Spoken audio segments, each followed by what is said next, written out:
بسم اللہ الرحمن الرحیم۔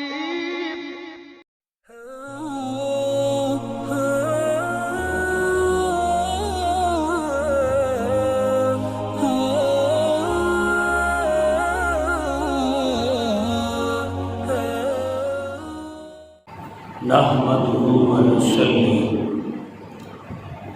ونسلم على رسوله الكريم، اما بعد، اعوذ باللہ من الشیطان الرجیم، بسم اللہ الرحمن الرحیم۔ قال اللہ تبارک و تعالی: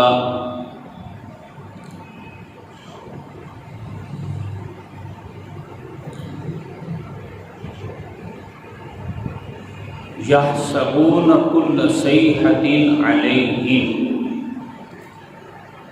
هم العدو فاحذرهم قاتلهم اللہ انا یؤفکون۔ وقال اللہ تبارک و تعالی: ان من ازواجکم وَأَوْلَادِكُمْ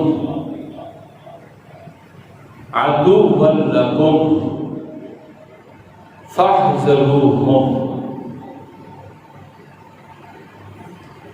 وقال اللہ تبارک و تعالی: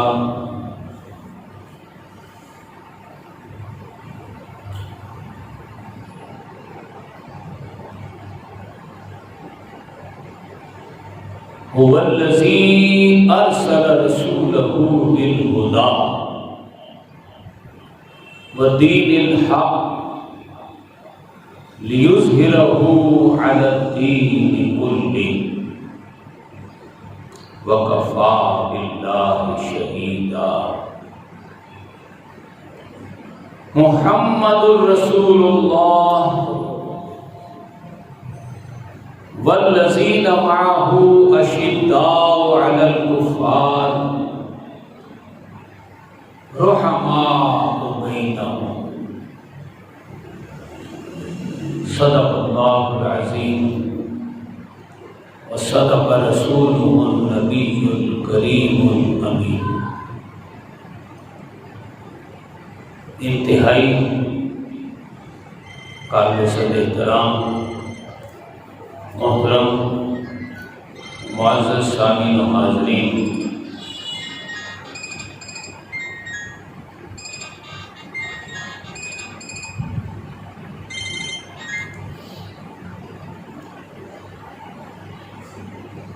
میں نے جو آیت کریمہ تلاوت کی ہے، اس میں باری تعالیٰ ارشاد فرماتا ہے: هو الذی ارسل رسولہ بالہدی ودین الحق لیظہرہ علی الدین کلہ۔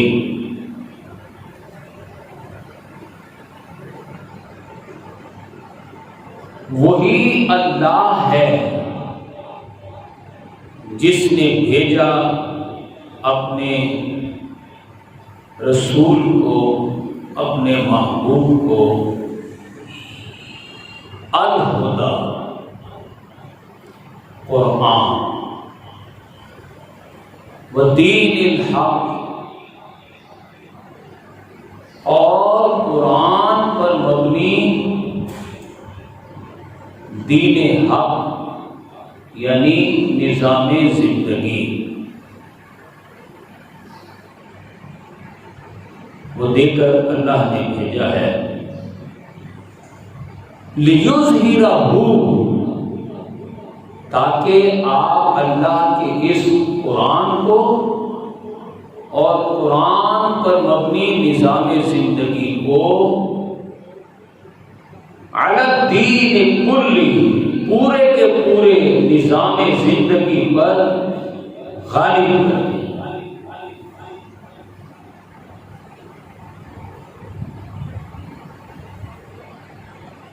وَكَفَى بِاللَّهِ شَهِيدًا، اور میرے محبوب نے یہ کر دکھایا اور اللہ پاک اس پر گواہ ہے۔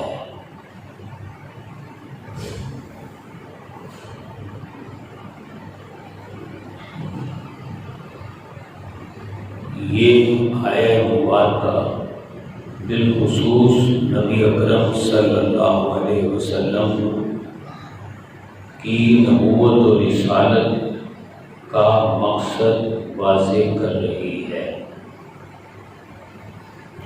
نہ صرف آپ کے بھیجے جانے، آپ کے مقصد بعثت کو معلوم کرتی ہے، بلکہ اس کائنات کے بنانے کی اصل وجہ بھی بیان کر رہی ہے۔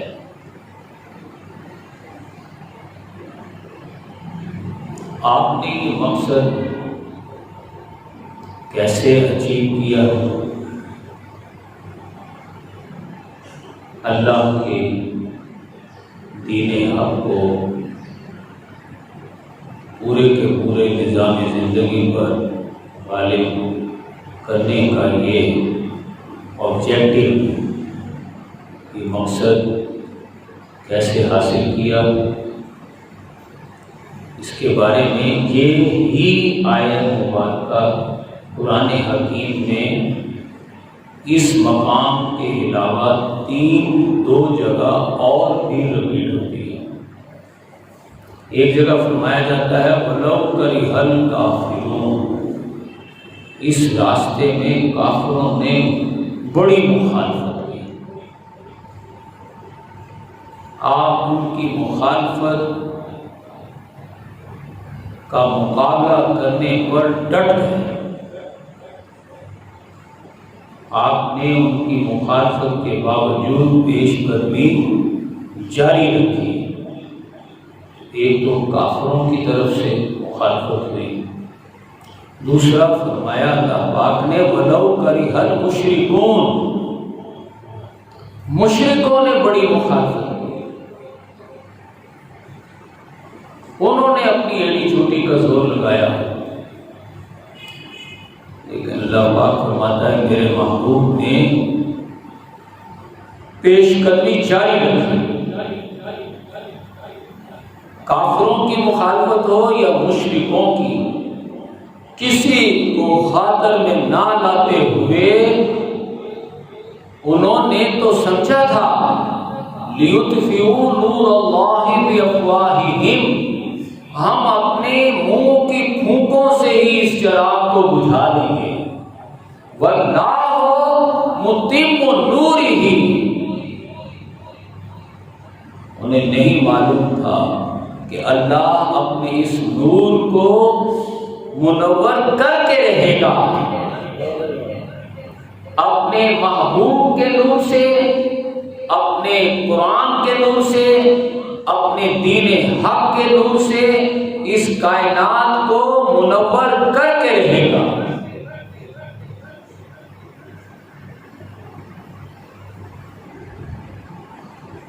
اللہ فرماتا ہے میرے محبوب نے دین حق کو نافذ کر دیا، وَكَفَى بِاللَّهِ شَهِيدًا، اللہ پاک اس پر گواہ ہے۔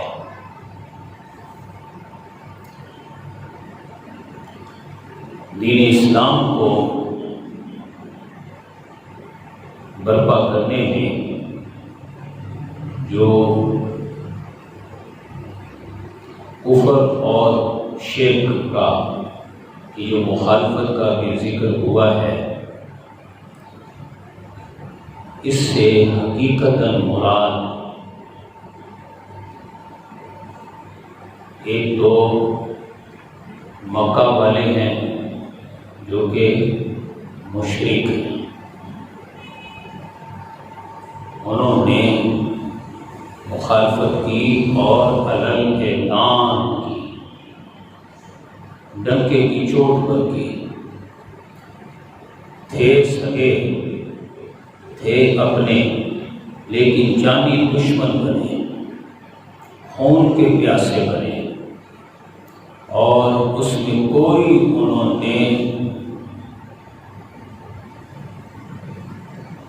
کسی قسم کا تکلف، کسی قسم کا لحاظ نہیں کیا۔ تو مشرکوں نے تو ڈٹ کر آپ کی مخالفت کی، لیکن یہ جو کافر کا ذکر کیا نا، وَلَوْ كَرِهَ الْكَافِرُونَ، اس کفر سے مراد عالم کفر نہیں ہے، اس کفر سے مراد حقیقت میں اللہ پاک مدنی دور میں وہ لوگ جو مسجد کو دیکھ کر، مسجد نبوی کو دیکھ کر اور اس میں پڑھی جانے والی نمازوں کو دیکھ کر اور پھر رمضان کے روزوں کو ان کو پا کر اور دین اسلام میں پیسے دھیلے کو، یعنی روپے پیسے کو خرچ کرنے کو دیکھ کر اور یہ دیکھ کر کہ حج اور عمرہ تو ہم صدیوں سے کر ہی رہے ہیں، یہ تو ہمارے لیے کوئی نئی بات نہیں ہے، انہوں نے کلمہ پڑھنے میں دیر نہیں لگائی، سمجھے؟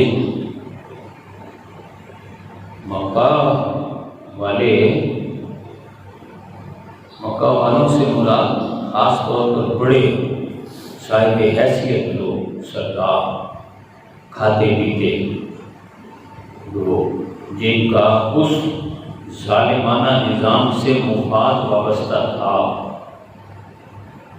وہ مراد ہیں۔ انہوں نے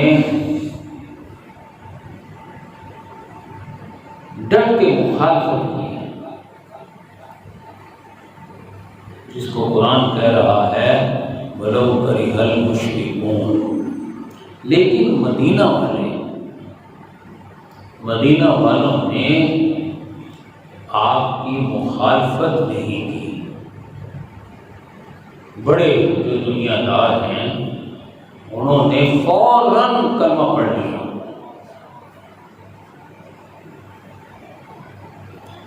فوراً کلمہ پڑھنے میں انہوں نے دیر نہیں لگائی۔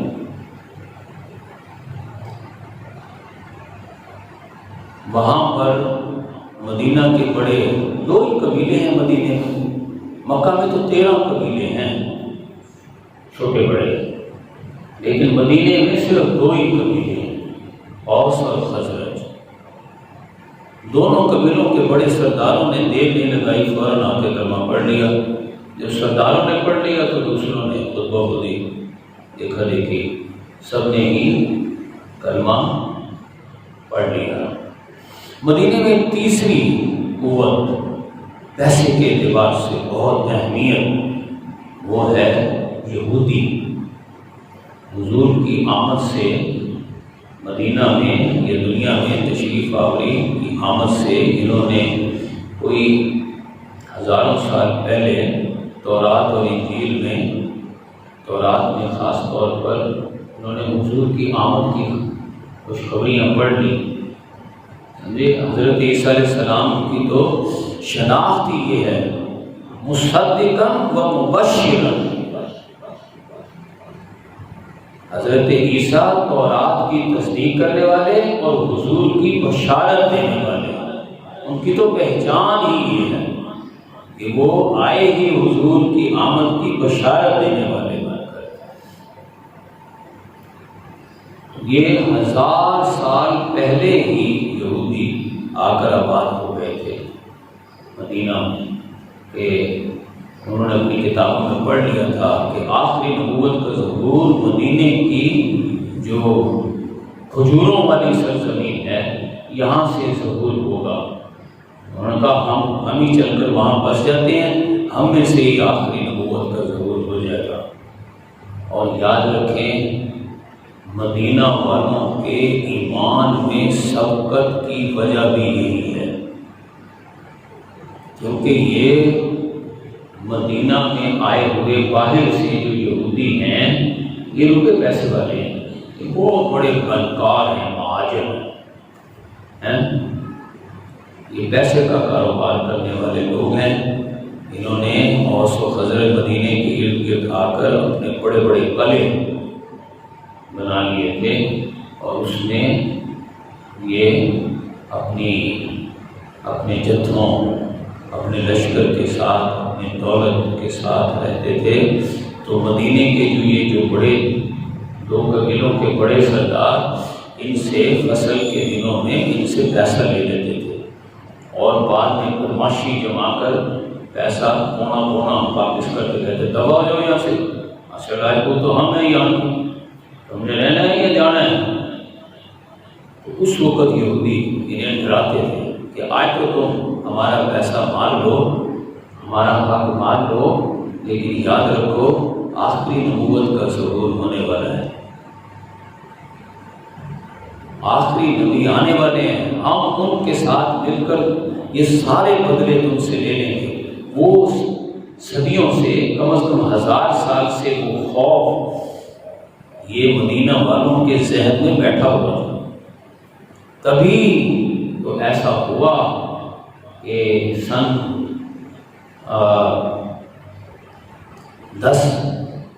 11 نبوی میں مکہ میں جب آپ ایک خیمے میں آئے، جو مدینے سے آیا ہوا ایک خاندان تھا، وہ حج کرنے آیا تھا، تو آپ نے اسے دعوت دی۔ آپ تو پچھلے 10 سال سے دعوت دیتے چلے آ رہے تھے، لیکن جب آپ نے دعوت دی تو وہ 6 افراد تھے سن 11 میں۔ تو انہوں نے ایک دوسرے کو دیکھو، یہ ہو سکتا ہے کہ وہی نبی ہو جس سے یہ یہودی ڈراتے رہتے ہیں، آؤ اس سے پہلے کہ یہودی ان پر ایمان لائے ہم ان پر ایمان لے آتے ہیں۔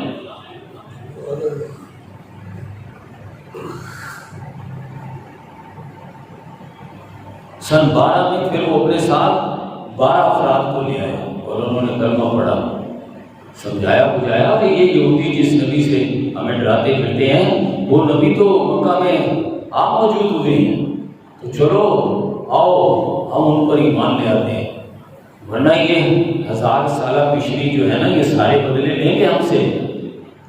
یہودی بڑے چلاک ہیں، یہ فوراً ان پر ایمان لے آئیں گے، اس سے پہلے کہ یہ ایمان لائیں ہمیں ایمان لے آنا چاہیے۔ ایسے ہی ہوا، وہ 12 افراد آئے، انہوں نے کہا یا رسول اللہ ہمیں کو قرآن پڑھانے والا دیں۔ تو آپ نے حضرت مصعب بن عمیر رضی اللہ تعالیٰ عنہ کی ڈیوٹی لگائی، وہ مدینہ میں آ گئے سن 11 میں، 11 نبوی میں، ابھی ہجرت ہوئی نہیں ہے۔ حضور کو مکہ میں دعوت و تبلیغ کرتے 11واں برس ہے کہ یہ سن 11 میں تو 6 افراد آئے، سن 12 میں پھر یہ 12 افراد آئے، اور انہوں نے جب اسلام قبول کیا اور ان کا یا رسول اللہ ہمیں کوئی قرآن پڑھانے والا دے نا، تو وہ ہمیں قرآن پڑھایا کرے۔ تو حضرت مصعب بن عمیر گئے اور انہوں نے مدینہ میں جا کر گھر گھر قرآن پڑھا دیا۔ سن 13 میں 72 مرد اور 3 عورتیں آئیں حج کے لیے، اور انہوں نے آ کر قبول اسلام کیا نبی اکرم صلی اللہ علیہ وسلم کے ہاتھ پر، اور درخواست کی کہ یا رسول اللہ دعوت کریں مکہ والوں کو، آپ آ جائیں مدینے آ جائیں، ہمارے پاس آ جائیں، آپ ادھر آئیں، ہم آپ کو اپنے والدین سے زیادہ عزیز رکھیں گے۔ تو آپ ہجرت کر کے مدینہ چلے گئے۔ تو مدینہ گئے تو یہ مدینہ کے جو لوگ ہیں بڑے سردار اوس و خزرج کے، یہ اس اسوے کہ یہ یہودی آگے بڑھ کر اگر ایمان لے آئے تو انہوں نے تو ہمیں ہمارا ناک میں دم کر دینا ہے، ہم آگے بڑھ کر ایمان لے آتے ہیں،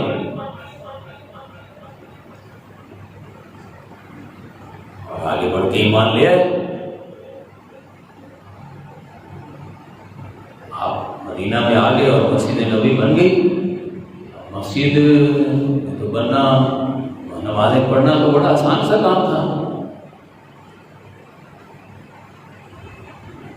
لیکن اب جو مدنی قرآن لفظ کفر استعمال کرتا ہے وہ ایسے دنیا داروں کے لیے کرتا ہے.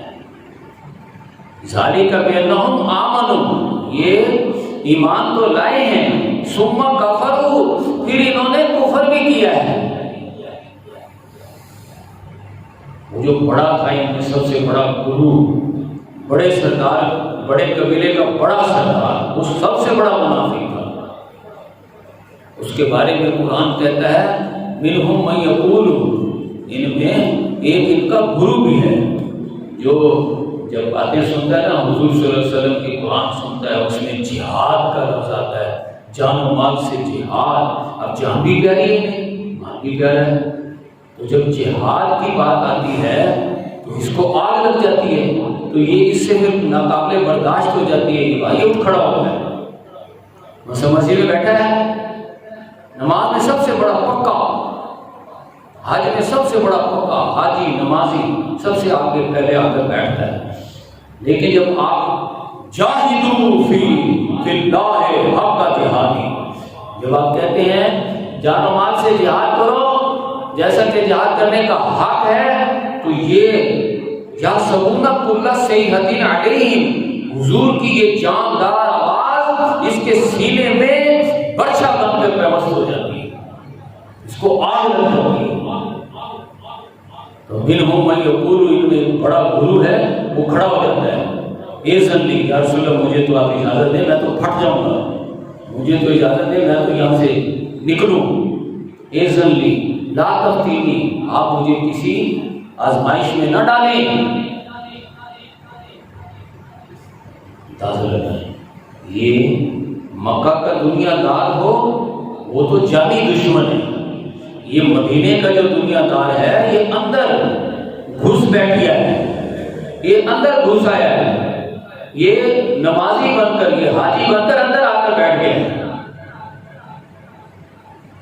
دنیا دار جو حاجی نمازی ہے، جہاد والا، جان و مال سے جہاد والا، جیسے حضرت ابوبکر ہیں، جیسے حضرت عمر ہیں، جیسے حضرت طلحہ ہیں، جیسے حضرت ابو ایوب انصاری ہیں، بے شمار صحابہ کرام ایسے ہیں جو جان و مال سے جہاد بھی کر رہے ہیں اور نماز و روزہ بھی کر رہے ہیں. تو ان کی تو بات علیحدہ ہے. لیکن یہ جنہیں جان بھی پیاری ہے اور مال بھی پیارا ہے، اور آگے صرف اس چکر میں کہ نماز روزہ بس کر لیں گے اور حج و عمرہ تو ہم صدیوں سے کر رہے ہیں تو کوئی مسئلہ ہی نہیں. جب ان کے سامنے یہ بات آنے لگتی ہے تو وہ جو میں ابھی ایک آیت آپ کو بڑا سنا رہا تھا نا، کہ ان کا گرو بڑا کھڑا ہو جاتا ہے اور کہتا ہے اذن لی یا رسول اللہ، بس مجھے آپ اجازت دیں، میرے لیے تو یہ بات آتے ہیں آپ کی جہاد کتاب انفروا، نکلو اللہ کی راہ میں. تو میں تو مجھ سے تو ناقابل برداشت ہو گئی، میں تو آپ مجھے اجازت دے دیں، مجھے کسی آزمائش وغیرہ میں نہ ڈالیں. اب حضور نے تو کیا اسے کہنا تھا، بدبخت سے اللہ کہتا ہے اللہ فی الفتنہ سقط، اے بدبخت تو پہلے ہی فتنے میں پڑا ہوا ہے. اب جو آیت پڑھنے لگا ہوں نا اس کو آپ غور سے سنیں. اللہ فرماتا ہے ان جہنم لمحیطۃ بالکافرین، جہنم تم جیسے کافروں کو گھیرے ہوئے ہے. یعنی اللہ پاک کی دنیا دار نمازیوں حاجیوں کو کافر تسلیم کافر قرار دے رہا ہے. ذالک بانہم آمنوا، یہ ایمان لائے، ثم کفروا، پھر انہوں نے کفر کیا ہے. اچھا کفر زبان سے نہیں کر رہے، انہیں پتا ہے زبان سے کفر کیا تو حضور آرڈر کر دیں گے انہیں چوک میں کھڑے کر کے ان کی گردنیں اڑا دو، یہ واجب القتل، مرتد تو واجب القتل ہوتا ہے. لہذا زبان سے انکار نہیں کریں گے، کیا کریں گے؟ اتخذوا ایمانہم جنہ، اپنے بہانوں اور قسموں کو ڈھال بنائیں گے. بہانے بناتے ہیں، قسمیں کھاتے ہیں، یا رسول اللہ دیکھیں یہ طبیعت خراب ہے، وہ دیکھیں ابھی میں نے ایک آیت سنائی، وہ اجازت مانگ رہے ہیں، یا رسول اللہ مجھے اجازت. یحلفون باللہ، اللہ کی قسمیں کھا کھا کر حضور کو یقین دلاتے ہیں کہ لو استطعنا لخرجنا. آپ سمجھا کریں نا، ہم دنیا دار قسم کے لوگ ہیں، ہماری بے شمار مجبوریاں ہوتی ہیں، مصروفیات ہوتی ہیں، ہماری ذمہ داریاں ہوتی ہیں، ہمیں بے شمار بکھیڑے ہوتے ہیں. صرف یہی تھوڑا ہی ہوتا ہے کہ آ جاؤ مسجد میں اور مسجد میں قرآن پڑھنے لگو، سمجھنے لگو، سمجھانے لگو، جہاں ہتھیلی پہ رکھ کے نکل کھڑے ہو، سر پہ کفن باندھ کے. ہمیں اور بہت کام ہے، ہماری بڑی ذمہ داریاں ہیں. لو استطعنا، اگر ہمیں ذرا سی بھی گنجائش ہو، لخرجنا، ہم تو یہاں سے اٹھیں گے نا، ہم تو یہیں بیٹھے رہیں، آپ کے ساتھ جانا مال سے جہاد میں ہر وقت لگے رہیں. اور جب ہم یہ نہیں کر پاتے اپنی مجبوریوں کی وجہ سے تو آپ ہم پر شک کرنے لگ جاتے ہیں. یحلفون باللہ انہم لمنکم، یہ قسمیں کھا کھا کر ہے میرے محبوب آپ کو یقین دلاتے ہیں کہ ہم آپ میں سے ہی. آخر کون سی قسم کھائیں جو آپ کو یقین آ جائے؟ کیسے دل چیر کے دکھائیں، سینہ چیر کے اپنا دل دکھائیں کہ ہمارے دلوں میں آپ پر ایمان ہے. اللہ فرماتا ہے ما ہم منکم، یہ تم میں سے نہیں ہے، یہ تم میں سے نہیں ہے. یہ کن میں سے ہیں؟ خشب مسندہ، انہوں نے کلمہ پڑھ کے اپنی کفر کی جڑ کاٹ لی ہے. دیکھیں وہ بات آ گئی نا جو میں عرض کر رہا تھا، مکہ والے جو ہے نا کافر مشرک، وہ علل اعلان ہے، وہ اپنی کفر کی جڑ پر، دنیا داری کی جڑ پر قائم ہے. وہ قائم رہتے ہوئے حضور کو آفر کرتے ہیں. چھٹے سال نبوت کے چھٹے برس حضور کو ایک بہت بڑی آفر کرتے ہیں یہ مکے والے. کہتے ہیں یا رسول اللہ ایسا کریں آپ بادشاہ بن جائیں، ہم آپ کو بادشاہ بنانے کے لیے تیار ہیں.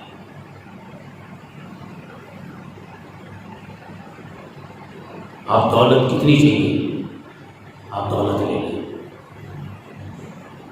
اور چونکہ قبائلی معاشرہ ہے، کب ہم پھر جائیں تو اس میں ضمانت کی ضرورت ہوتی ہے. آپ بیٹیاں لے لیں، آپ اشارہ کریں، جدھر اشارہ کرتے جائیں ہم آپ کی شادیاں کر لیتے ہیں.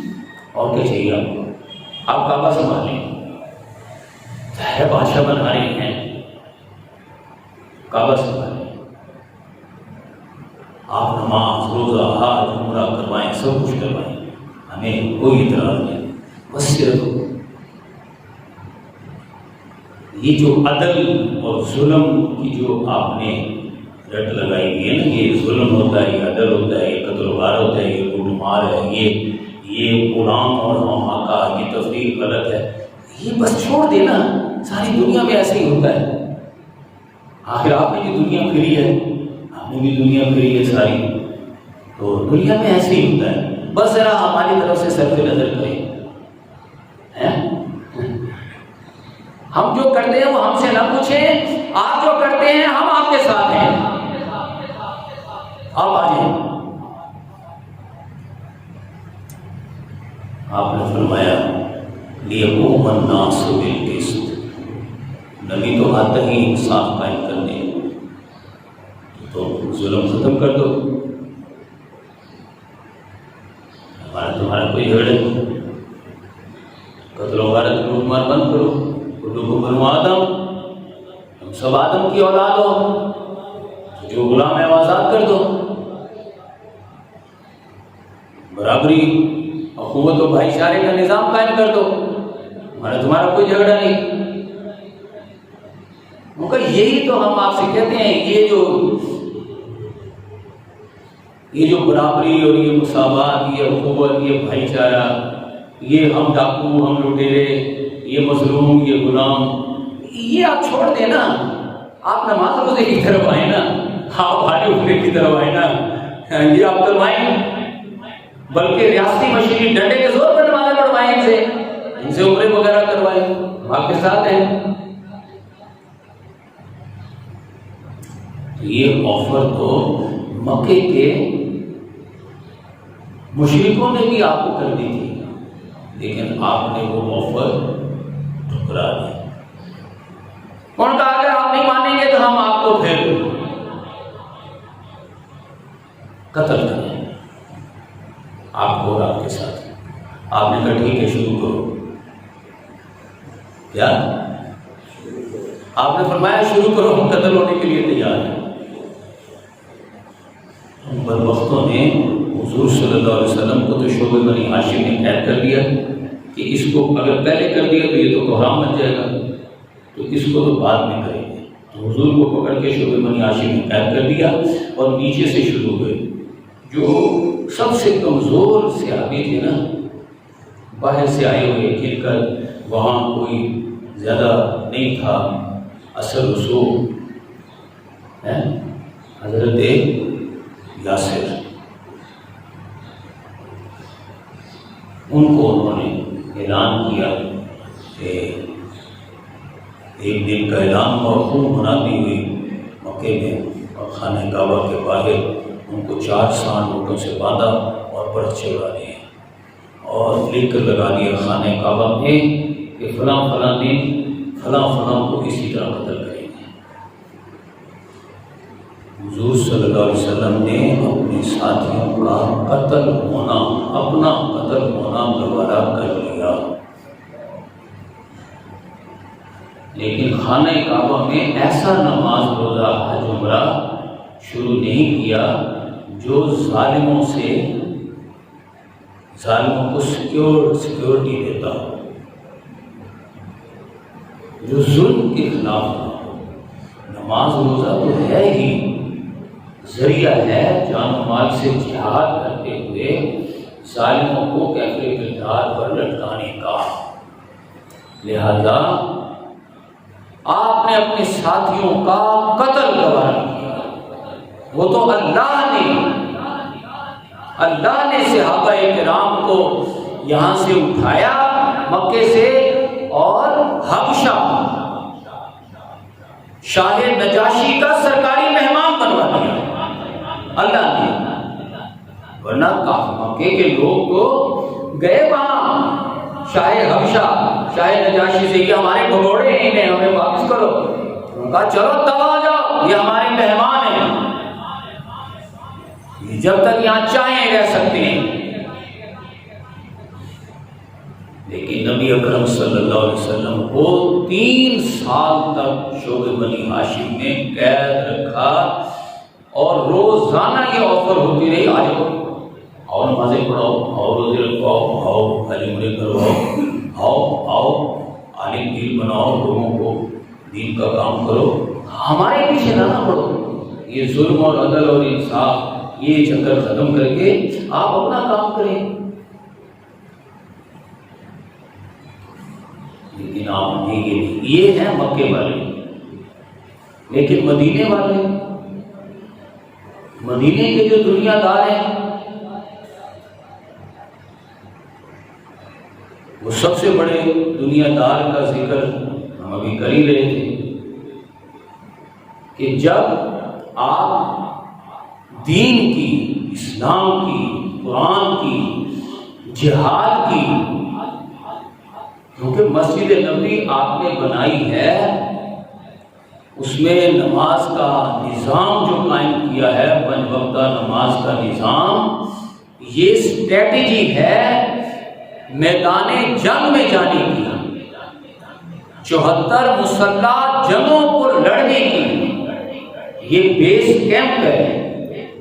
آپ سوچیں نا، دنیا میں کتنے مذاہب ہیں، سب اسلام سے پہلے کے ہیں، یہ ہندو مت ہوا، بدھ مت ہوا، سمجھے، یہ عیسائیت، یہودیت اور آتش پرست، ان سب کے عبادت خانے ہیں۔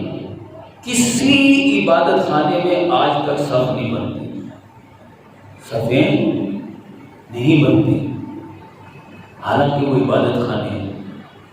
صفیں ہمیشہ میدان جنگ میں بنتی ہیں، میدان جنگ میں صفیں بنتی ہیں، لیکن ہمارے آقا نے مسجد نبوی میں، مسجد میں یہ صفیں بنائی، میدان جنگ کا نقشہ مسجد نبوی میں رکھ دیا تاکہ لوگوں کو پتہ چل جائے اصل مسجد نبوی اصل میں فوجی چھاؤنی ہے، یہاں فوجی ٹریننگ دی جاتی ہے، یہاں پہلے بندوں کو اللہ کے حضور عہد و اقرار کے لیے پیش کیا جاتا ہے،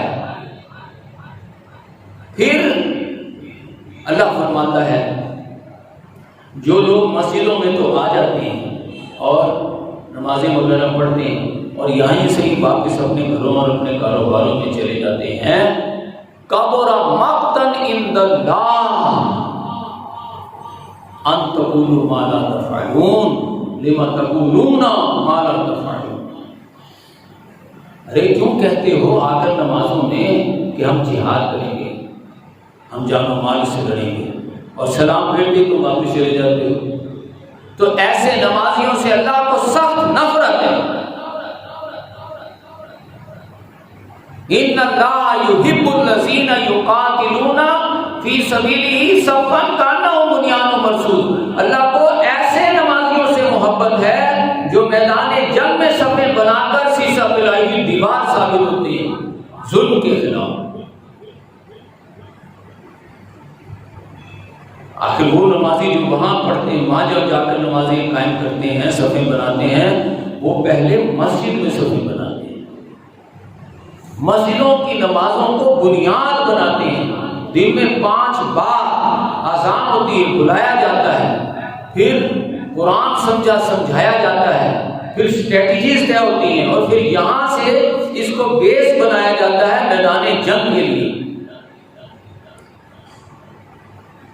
تو یہ سارا سسٹم ان دنیا دار قسم کے، ابھی جن کا ذکر ہو رہا تھا، مدینہ کے لوگ جو اچھے کھاتے پیتے لوگ تھے، ان کو یہ ساری چیزیں بری لگتی تھی،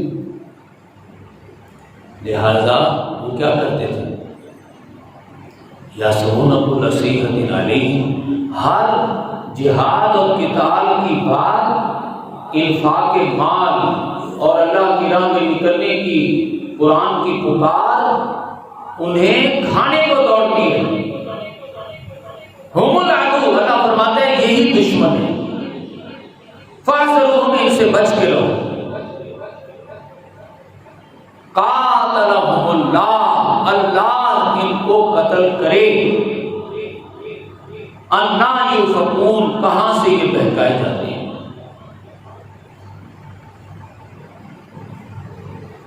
تو مدینہ کے جو دنیا دار ہیں وہ باقاعدہ پلان کرتے ہیں کہ یہ ہر وقت جہاد اور قتال کی باتیں ہوتی رہتی ہیں، اور ہم نے چونکہ جہاد اور قتال کرنا نہیں ہوتا، ہمارے لیے یہ ناقابل برداشت ہے۔ لا تنفقوا علی من عند رسول اللہ، لہذا اپنے چندے پیسے خرچ کرنا بند کر دو، حتیٰ ینفضوا، یہاں تک کہ یہ تتر بتر ہو جائیں، سب کچھ چھوڑ چھاڑ، یہ جہاد قتال یہ ختم ہو جائے ان کا۔ اور اگر پھر بھی کچھ لوگ بچ جائیں تو لَيُخْرِجَنَّ الْأَعَزُّ مِنْهَا الْأَذَلَّ، تو پھر عزت دار اٹھیں، معاذ اللہ، کہتے ہیں ان کمزوروں کو اٹھا کر باہر نہیں گے۔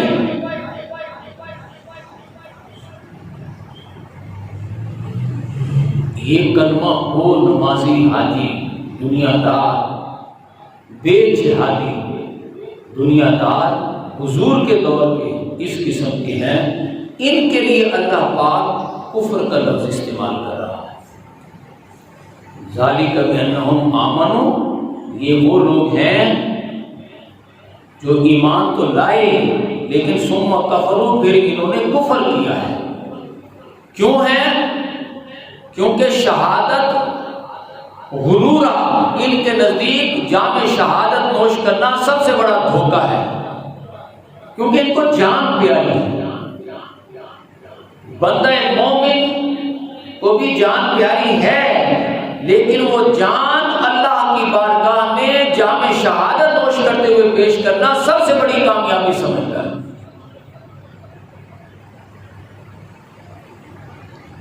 لہذا اللہ فرماتا ہے انہیں چونکہ جان پیاری ہے اور مال پیارا ہے، لہذا یشہدو انک لرسول اللہ، یہ جو آ کر کلمہ پڑھ رہے ہیں کہ ہاں ہم گواہی دیتے ہیں آپ اللہ کے رسول ہیں، اللہ یشہد انہم لکاذبون، اللہ گواہی دیتا ہے کہ یہ جھوٹ بول رہے ہیں، کیونکہ انہوں نے جان و مال سے جہاد نہیں کرنا، تو جان و مال سے جہاد نہ کرنے والوں کو اللہ پاک کافر قرار دے رہا ہے۔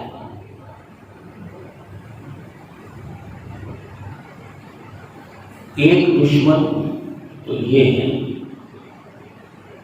ان کے بارے میں اللہ پاک کہہ رہا ہے توجیہو کا اجسام، توجیہو کا اجسام۔ مکہ والے ایسے نہیں ہیں جو صحابی مثلا حضرت مصعب بن عمیر ایمان لائے، اب ان کے والدین جو ہیں وہ کافر مشرک، انہیں پتہ ہے میرے والدین کیسے، پتہ ہے نا، لیکن مدینے میں سب کے سب پورا کا پورا خاندان، بہن بھائی، رشتے دار، کاروباری، محلے دار، سب کے سب ایمان لے آئے۔ یہاں پتہ ہی نہیں چل رہا، یہاں تو ہر ایک کی اپنی ایک ترجیح ہے۔ اگر باپ منافق ہے تو ہو سکتا ہے بیٹا مومن ہو۔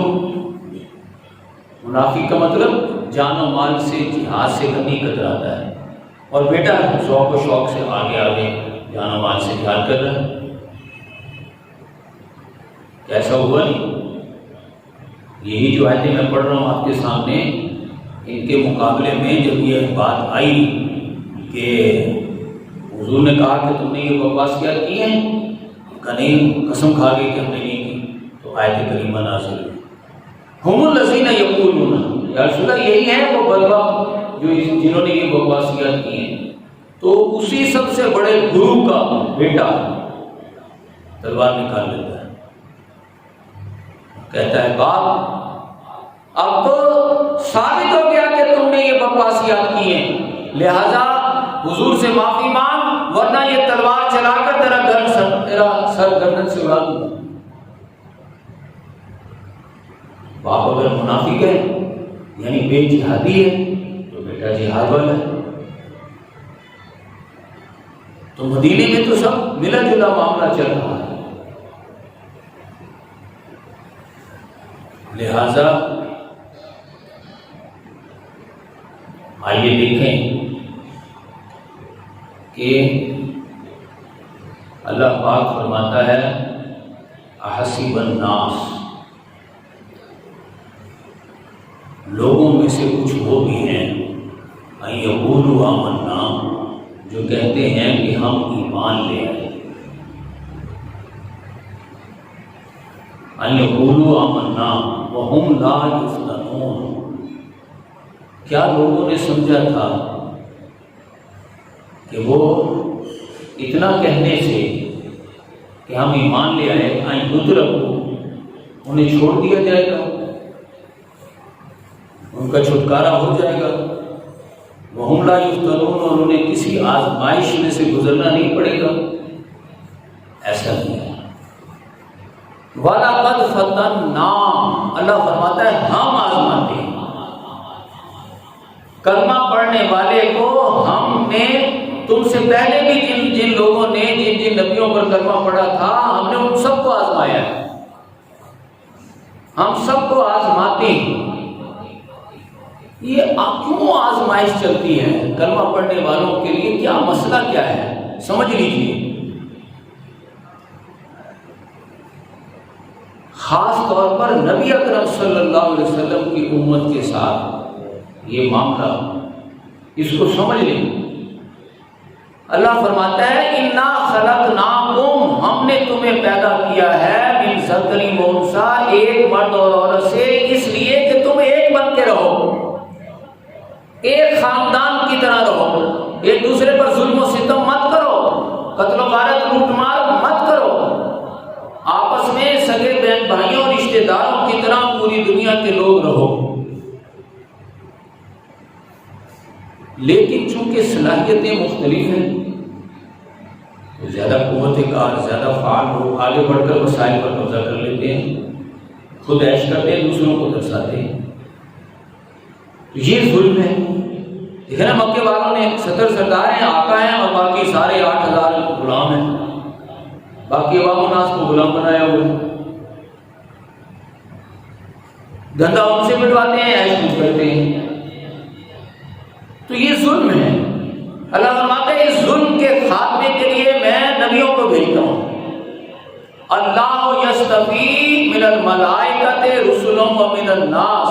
اللہ تعالیٰ نبیوں کو چنتا ہے، ارسلنا رسلنا، اور نبیوں کو بھیجتا رہا لیقوم الناس بالقسط، انصاف قائم کرنے کے لیے. اب ایک طرف ظالم ہے، ایک طرف انبیاء ہیں. اللہ فرماتا ہے انزلنا الحدید، ہم لوہا اور طاقت اور دولت ان ظالموں کو دے دیتے ہیں. اور ادھر انبیاء آتے ہیں، وہ لوگوں کو کہتے ہیں لوگوں آؤ ہمارا ساتھ دو، ہم ان تمہارے دشمنوں کو ٹھکانے لگائیں گے. اب جو لوگوں میں سے آگے بڑھیں، اللہ فرماتا ہے یہ میرے ہیرو ہیں. اب جو بھی نبیوں پر ایمان لائے گا وہ اس لیے ایمان لائے گا کہ وہ ظالموں کے خلاف جد و جہد کرے گا.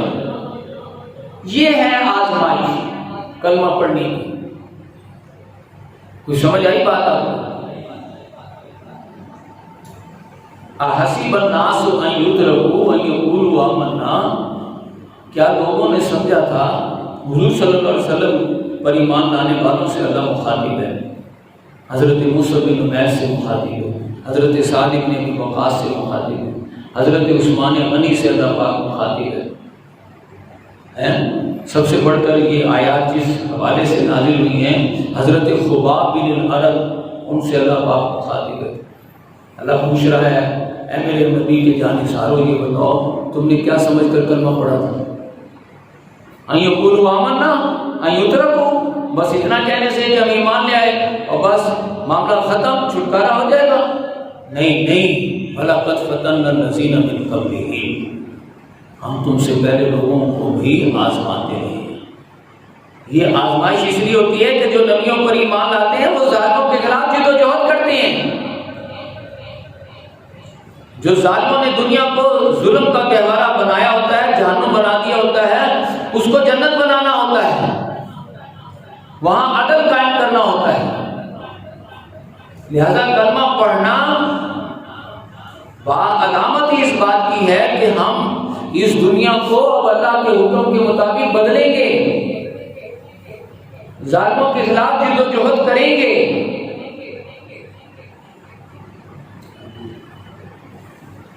وَلَقَدْ فَتَنَّا الَّذِينَ مِن قَبْلِهِمْ، اللہ فرماتا ہے یہ آزمائش ہم اس لیے کرتے ہیں وَلَيَعْلَمَنَّ اللَّهُ الَّذِينَ صَدَقُوا وَلَيَعْلَمَنَّ الْكَاذِبِينَ، تاکہ جو اس امتحان میں پورا اترے وہ دعویٰ ایمان میں سچے، اور جو اس دعویٰ ایمان میں اس کی آزمائش میں پورا نہ اترے، جو تکلیفوں سے گھبرا جائیں، جو پیٹ دکھا جائیں، وہ دعویٰ ایمان میں جھوٹے.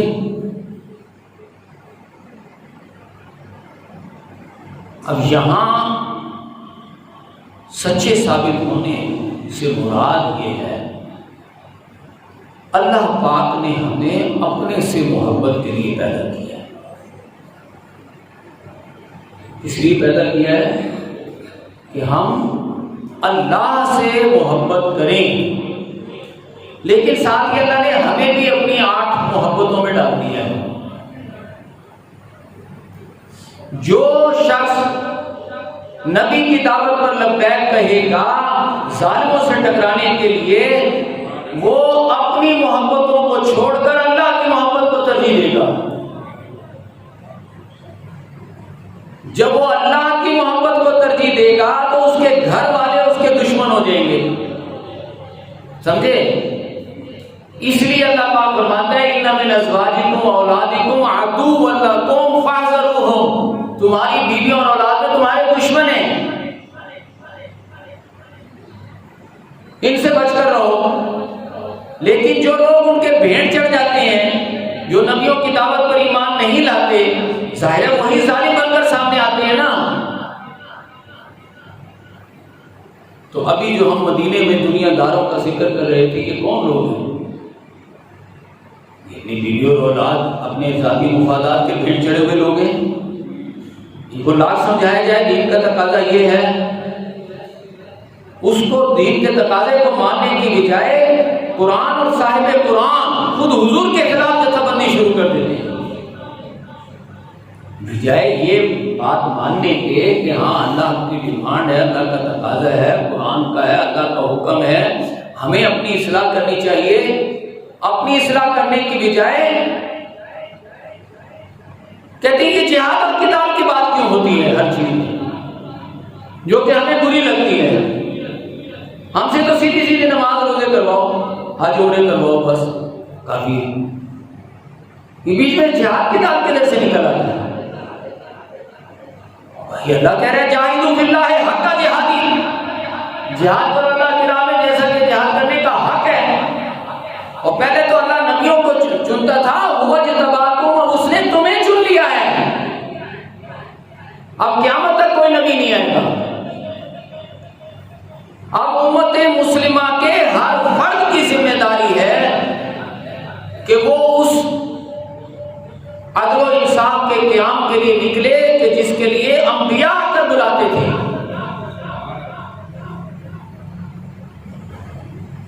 تو وہ ذمہ داری پکارتی ہے۔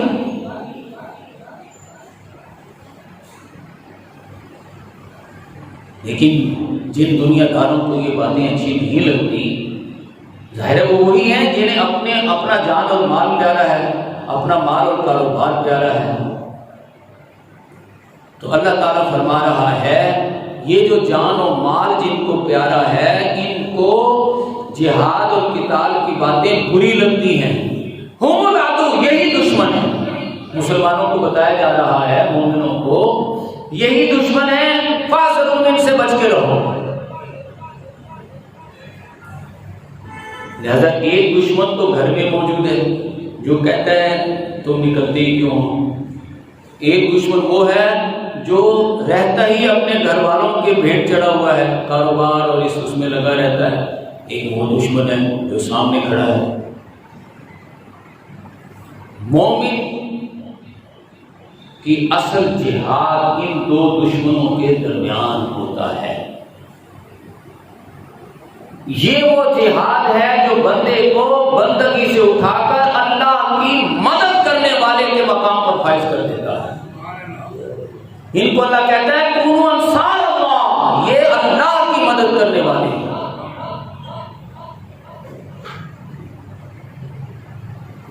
پھر نصر من اللہ وفتح قریب، پھر ان کے لیے اللہ کی طرف سے مدد نازل ہوتی ہے۔